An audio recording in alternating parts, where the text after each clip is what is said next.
We are here today to announce that the Justice Department has secured felony guilty pleas from the world's largest cryptocurrency exchange, Binance. Actually, it's Binance. Binance. Binance. Largest virtual. Binance. Binance. And let me be clear. It's Binance. Binance. Binance. Council has discussed crypto regulations and legislations at length, and we have come to the conclusion that instead of regulating, we are going to ape a fat bag each into laptop and pump it to over $1,300,000,000,000,000,000,000,000 market cap. Let's fucking go, crackheads.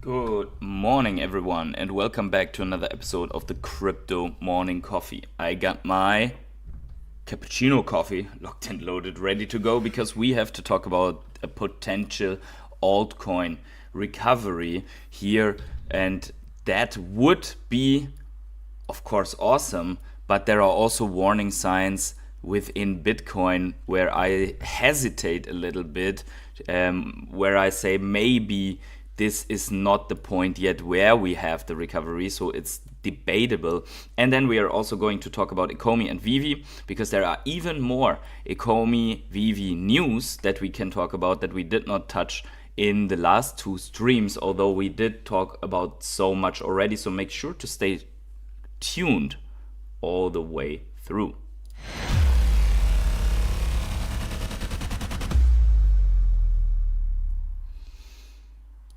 So good morning to each and every one of you. We do see Bitcoin sitting at 113,860. If we go down in the chart, we do see that we have this long range since basically July, 10th of July, unfolding here. Bitcoin is going back and forth between its all-time high or almost all-time high at 124,500 and down all the way to 112,000, where it seems that there is a support zone unfolding. And while Bitcoin is moving sideways, although we already see stochastic RSI cross coming in here on the bottom right, I do think it will take some time, and even we know that September traditionally could be a red month, although maybe we are front running this already. This cycle, many things are a little bit different than in the other cycle, and yet again, so many things are the same. But I think the more interesting stuff is happening right now in the altcoin sphere, where altcoins are, especially Ethereum right now, are gearing up for the next move. So if we're looking at, let's look at the broader picture first, and then we go down into the very low time frames. So we do see, and then we go back to the warning signs, right? We do see Ethereum here on the monthly, basically sitting just below its all-time high, let's say candle close all-time high at 4,700, which it is aiming to breach. This is a work of several weeks that this will not happen in an instant, but we are moving on this, and you see on the monthly everything's fine, right? We are just getting in a TSI cross, where the last TSI cross that we ever had in this chart was here, and we had over 100% more, like a 3x from here. So we already have, of course, it's a lagging indicator. That means the move is already in motion. But we do see, okay, very likely we are going to challenge the all-time high, and I expect in the latter part of the year to break this and introduce altcoin season. That is where I say more likely than not we are going to see altcoin season once we're breaching this. And we see the stochastic RSI momentum here on the monthly is very positive. We had a bull cross. The bull cross, we marked it out, and the bull cross is followed by until now a 216% move. The move was even higher when we touched close to the all-time high. And now, of course, if you look at the lower time frames, the indicators had to cool off, right? But we already see here also on the daily, the next bullish cross on the stochastic RSI coming in. The RSI is already cooled off. But what we usually see on the lower time frames is that the RSI goes into overbought zone and then it cools off until we pump again, right? We did see that before. Here also, right, we did pump, and then the RSI on the daily got overheated, trickles down, and then boom, the next pump comes in, right?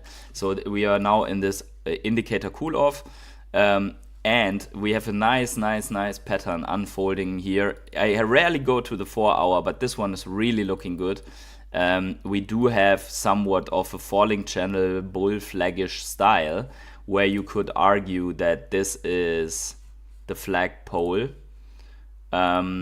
And if that was to break out here, where it tries right now to break out, then, by the way, one mistake, I need to go out of the logarithmic first.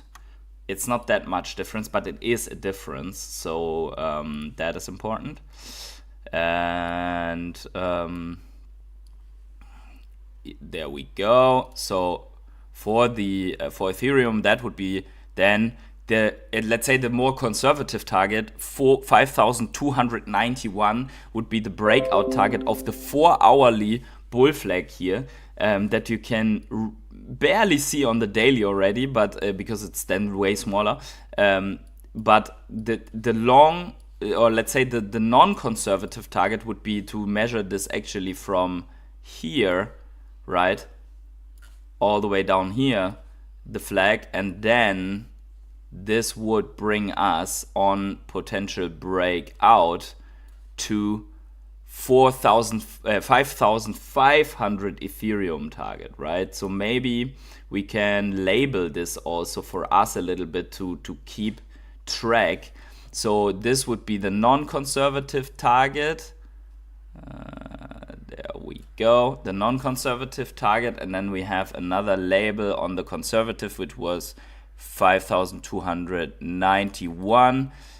Those are the Ethereum targets, right? And that would be also for me looking at this, if let's say a profit-taking target, right? Not everything, but something, right? And then the other one would be up here on the breakout 7,000 roughly, right? On the breakout of this larger chart pattern. Okay, so that is what I'm looking at altcoin wise, and that will drive whether altcoins have a good time or not, in my opinion. And then we do have Bitcoin here on the daily. Okay, we have a bull crush, but I want to really briefly look at the monthly for Bitcoin, and there are a couple of things that that catch the eye, right? First, currently it's printing a shooting star on the monthly, which is not that great, with a long wick on the upside, which means sellers are coming in hard, but doesn't mean much. We did have one here as well, and I remember all the warning videos that people made of the bull market ending just because of a shooting star. Like one candle like that does not mean that things are changing that heavily, right? So the other one is our TSI. We are coming closer to the end, in my opinion. This is a 2 to 3 month gap that we would have until we mark in a cycle top that coincides. A 2 month would bring us to 21st of October, which is absolutely realistic. A 3 months, 21st to November, which I would say latest. We could delay a little bit here if we get a red September, right? But that is where I see right now. So here it's pointing to October with the trajectory that we have right now. A massive pump would make it even a little bit earlier, maybe. But overall, that's what I'm looking at for the TSI. The TSI so far being correct on calling to major monthly tops, which is still with a divergence of, or with a deviation of I mean, if you look at the tops here that it calls, still the candle has a broad range of more than 30% of difference, right? So it's on the monthly, it's accurate, but then again, it's a monthly, right? So you don't know where exactly in the month that top is just based on that one indicator. RSI wise, I say very interesting. It reminds a little bit of the cycle of 2017 in the weekly time frame. Let me go to this. Here, you see that in the weekly time, whereas the other cycles have a very sharp pointed top formation here, the 2017 RSI on the weekly looks like we have it now on the monthly, right? So always going in and out and in and out and in and out. And if you look at Bitcoin at the time where this happened, it was just going up and up and up with major corrections here, right? Until it finally had a blow-off top after many of these spikes. And if we look on the monthly right now, we do have somewhat the same on a monthly basis, which kind of goes along. Here we see it again, right? Point, right? So question mark, will we get at some point this exuberant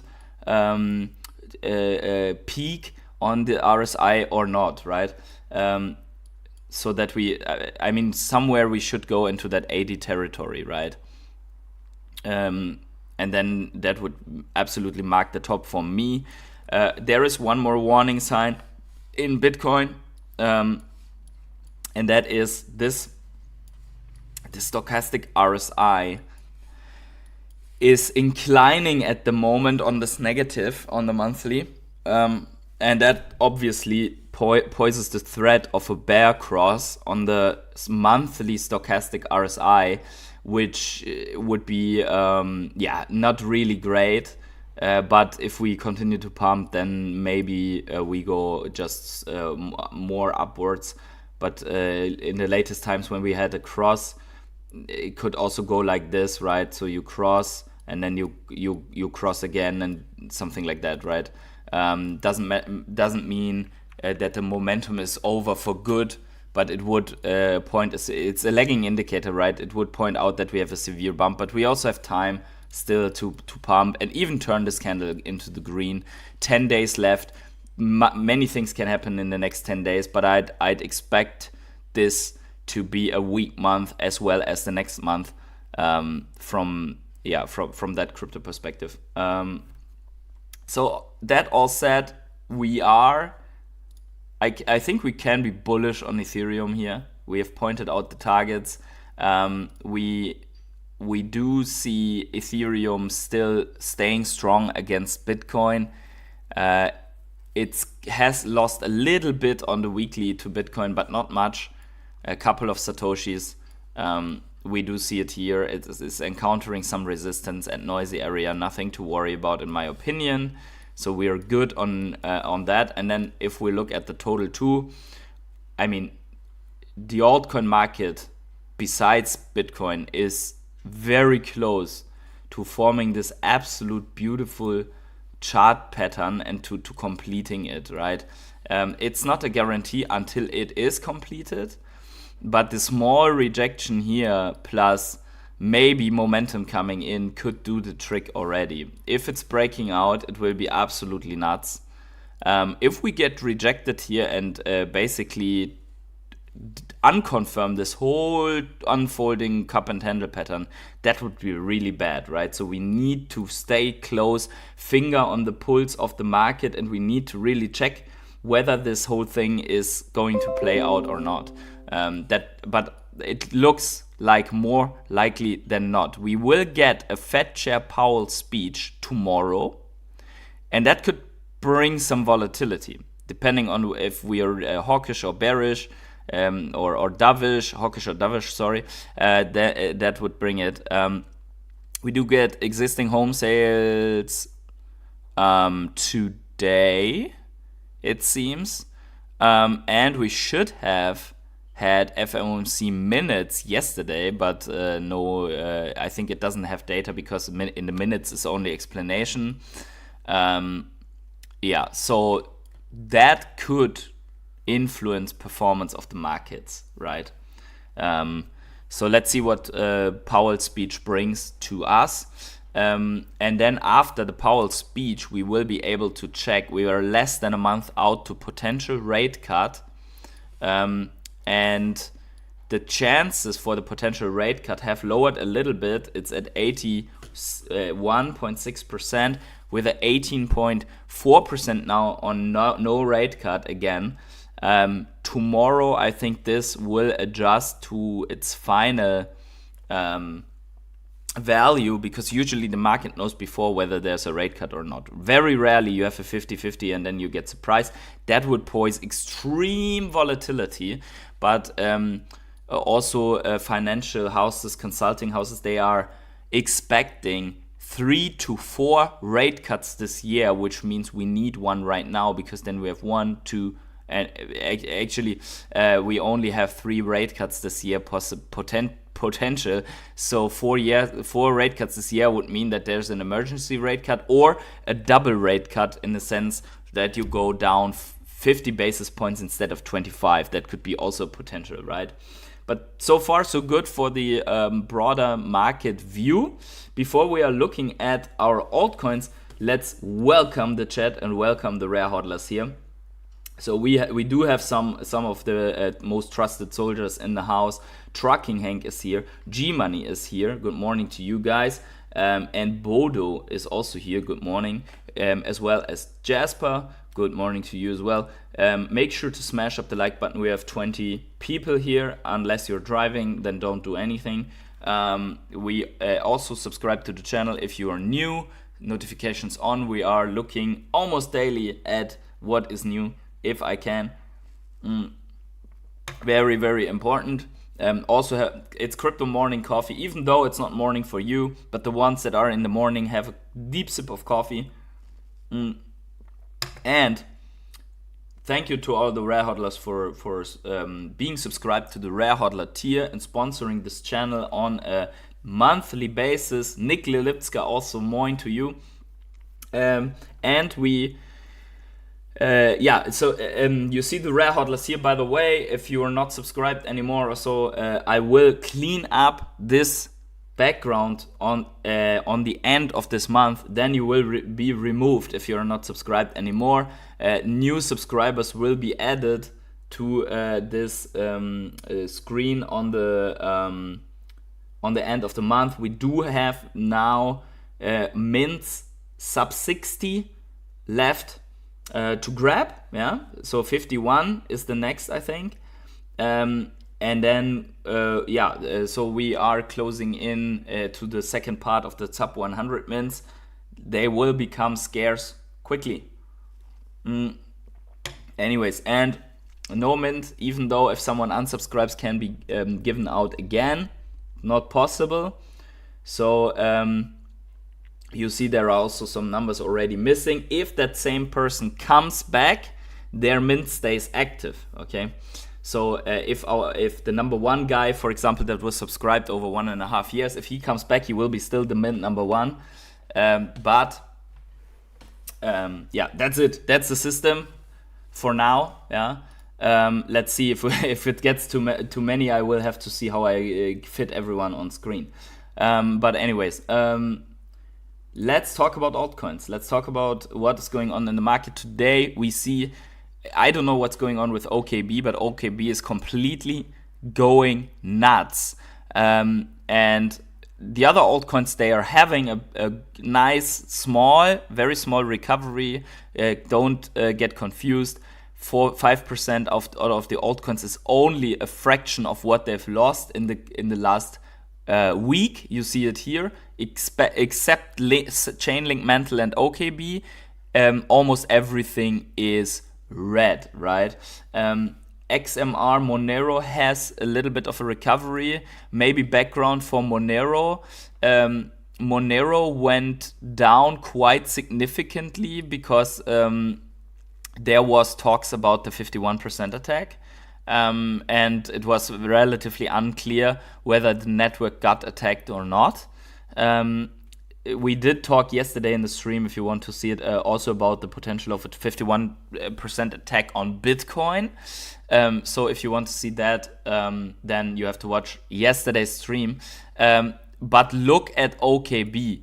It's absolutely insane. And actually, I don't really know what they have as news or so. Why OKB is pumping. Maybe we can find out. Maybe some of you know it. We can check. But that is absolutely nuts. And it shows how long a coin can go flat. And I mean, if you look at this cycle or 2023, basically from here to there, nothing happened. You barely got any percentages. Your portfolio did not go up. You had one fat scare where big selling came in. But so far so good. There was basically a range between $34 and $66, and that's it, right? For the better part of, I don't know, 2 years and more, and then suddenly, boom, big God candle out of the coin, and now it's up 4.5x and just pumping into oblivion, right? And this is the weekly chart. Make no mistake, we are at 93 RSI. So if I was in that coin, I would take massive profits here. And because usually if a coin goes that high, and even on the monthly we are at over 80, that is an RSI score where you could argue maybe it's time to take profit, right? But yeah, basically that was the OKB OKB resistance. It broke. It goes completely nuts. Why? Unclear, right? Let's see. Okay, other altcoins with news. Let's see. Overall, we see the market has a 2% rough recovery across the board. We do see some coins going 2-digit percentages, like Morpho, also Toshi meme coin, Toshi 13%, Bio 17% leading the charge in the sub 100. Many coins doing good. EOS 8.3% also.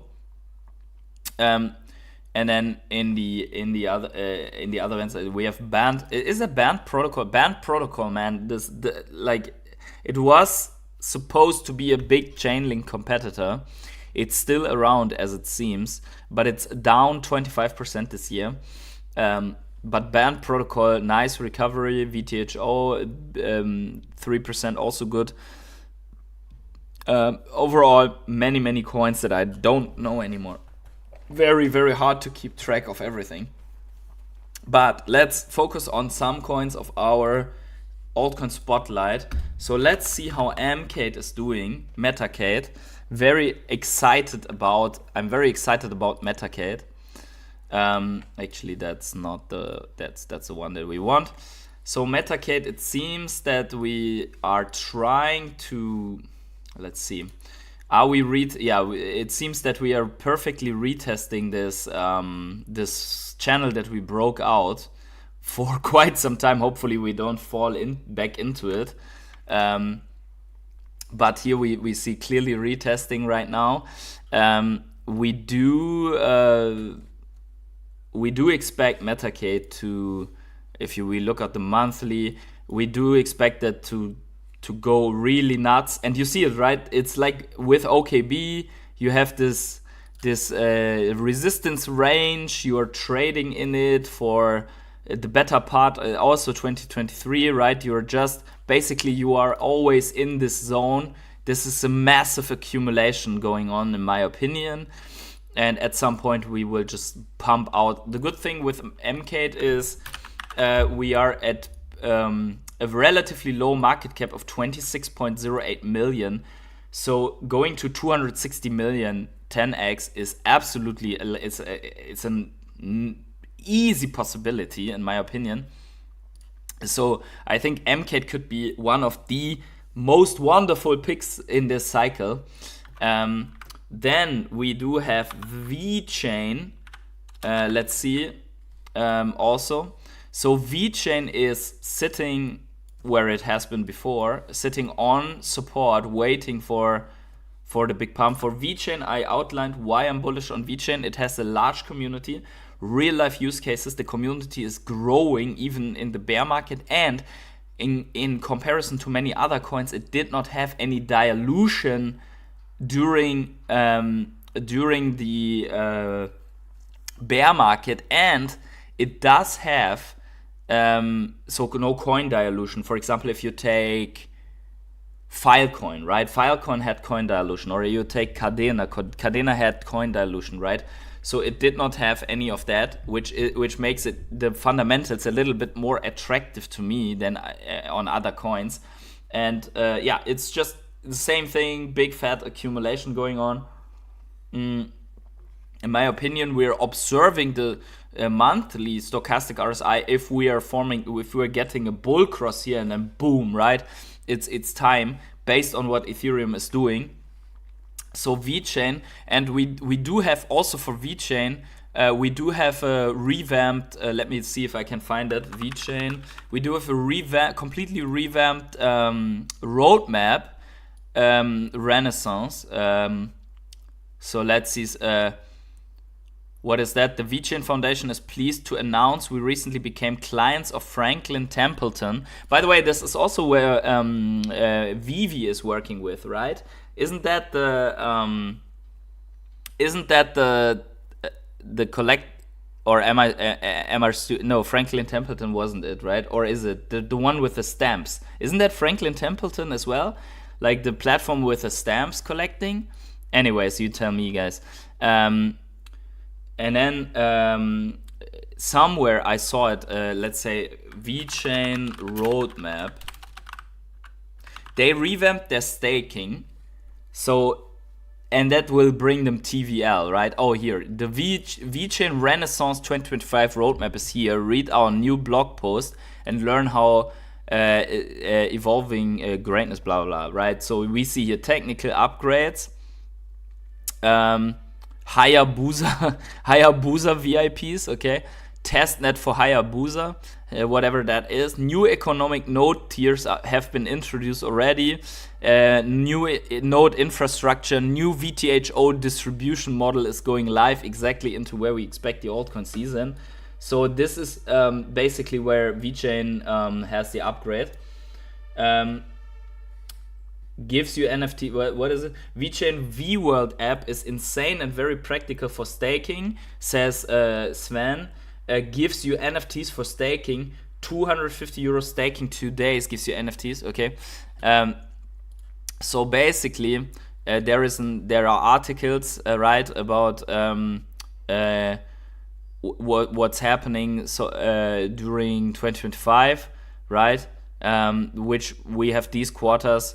Hayabusa VIP, testnet launch VIPs relating to the Hayabusa phase of VeChain Renaissance will be submitted.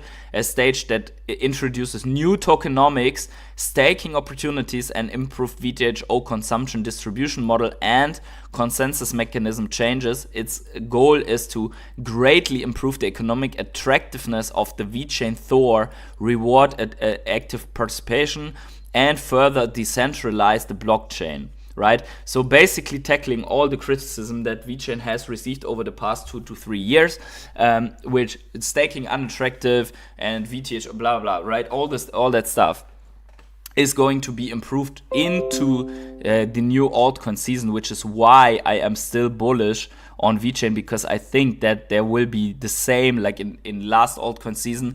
Everyone talking extremely bullish on how much VTHO will be burned with this and that. Many people staking, getting the economy nodes and so on.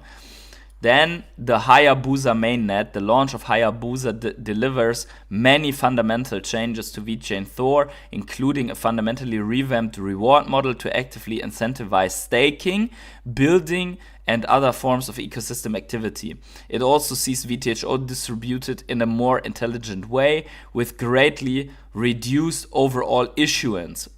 So VTHO becoming more scarce, better distributed, and incentivized staking, which will bring VeChain up in TVL. And TVL was in the last altcoin season 4 years ago, or more than 4 years ago, was the driver for whether the altcoin had massive pump or not. So knowing that, and knowing that VeChain is still very, very much at their, let's say, bottom of the chart, right? I mean, in this cycle we have been, I mean, from the all-time low in the cycle, which was this month, I remember this, we are up 81%, right? So it hasn't pumped that much yet, right? It has pumped in between, but got sold off. For example, from that low to here, we did have a 4x out of VeChain out of nothing, and then another basically 4x, almost 4x, yeah, 4.5x even,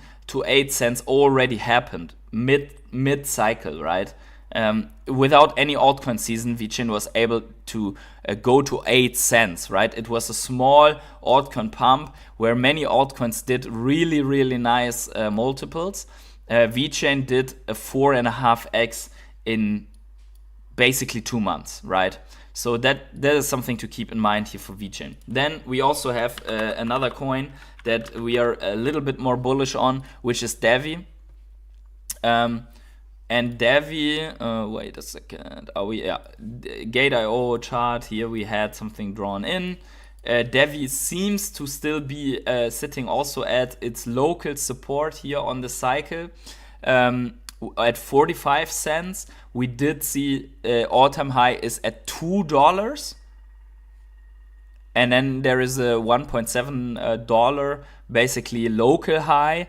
So there is a great potential for VeVe the moment that altcoin season kicks in, for easy 3x up to just retesting here. And then you have the same as for the rest of the market, cup and handle, and then breakout, go.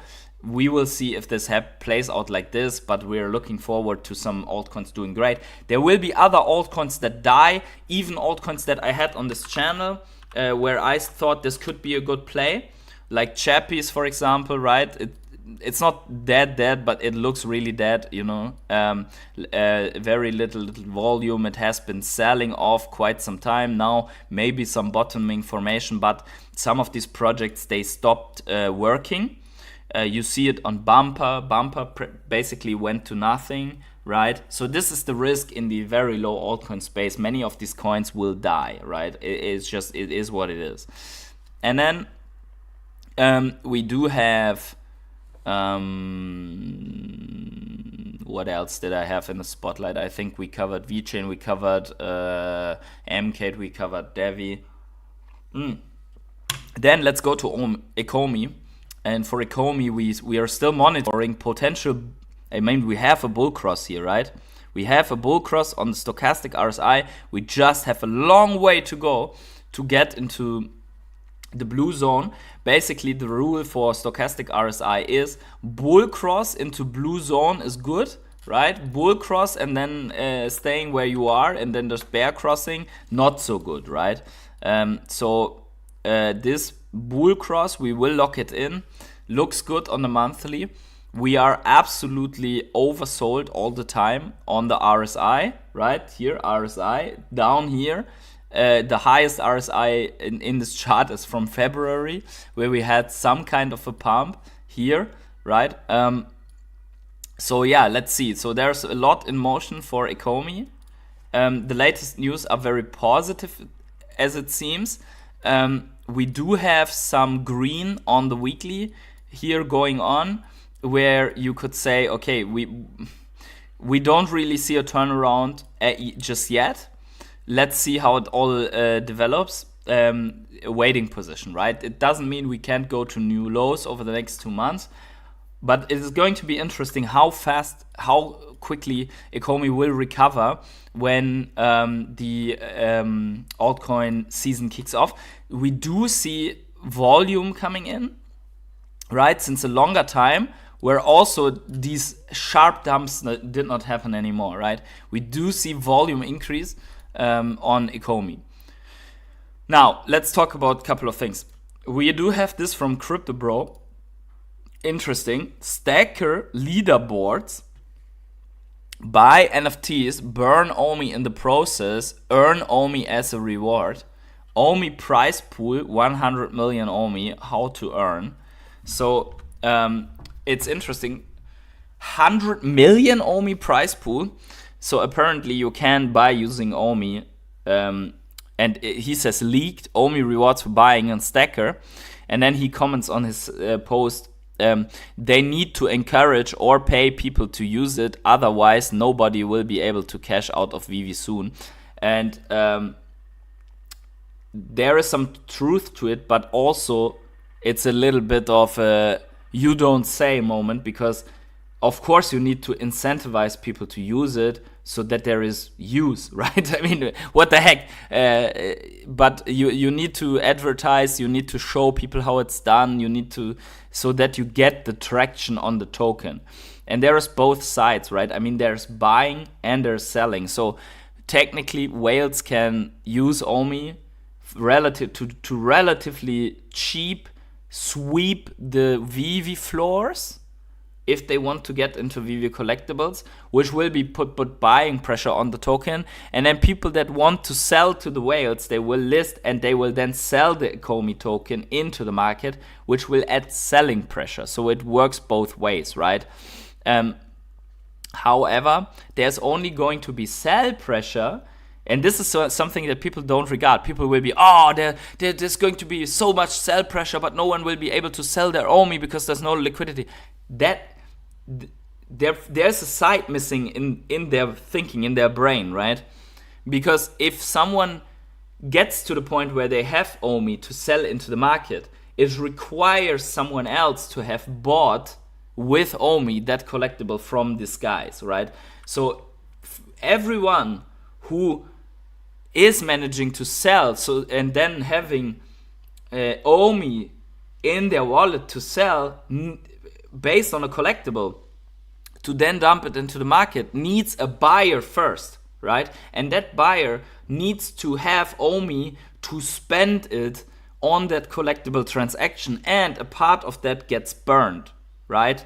So it's not that easy, right? There is something missing in the equation of some of these people in the space. And I'm not saying that that the criticism is not right with sell pressure, but there somewhere the buy also needs to happen, right? So how to earn OMI? Apparently, buy NFTs, purchase NFTs from Stacker Marketplace to start earning points, burn OMI. Every OMI you burn during transaction contributes to your leaderboard score. Earn rewards. The more OMI you burn, the higher your rank and the more rewards you earn. Scoring system. 1 OMI burned is 0.02 points. Top performers receive OMI rewards from the 100 million OMI prize pool. Now, the reason why this is interesting is because it's basically the equivalent to the VeVe challenges, where you can earn collectibles, and we have seen crazy collectible rewards in the last challenge season, because I think someone got 616 secret rare Spider-Man or something like that, like completely nuts, right? So this on the OMI side means you can buy.